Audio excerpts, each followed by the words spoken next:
installation. Okay, so right here we went with the vertical installation.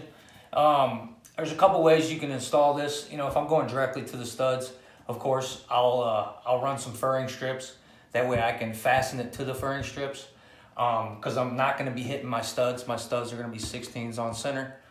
So with this, we went over the drywall. So since I went over the drywall, I did a blind nail, and I call it a blind nail. You know, you do it at an angle so you don't see it as much. And I go at one angle and then I go at another angle, and it kind of sucks it in because you're hitting into the drywall. You're not really hitting the studs. I also use an adhesive on the back of the wood to glue it, keeps it from getting waves or anything. But if I were to install it onto the studs, of course, my installation would be a little bit different. I can nail it straight to my furring strips. I'd use a brad nailer.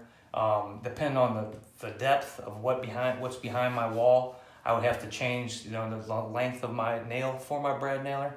But you can determine that when you're installing it. It goes pretty good. You know, like I said, once you get going, you're gonna, you know, I'd put an adhesive on it. I blind nail it, and then you just keep rolling. And I blind nail it every, you know, probably six, and then probably another 12 and 18 inches periodically, just to suck it up. And that's about it.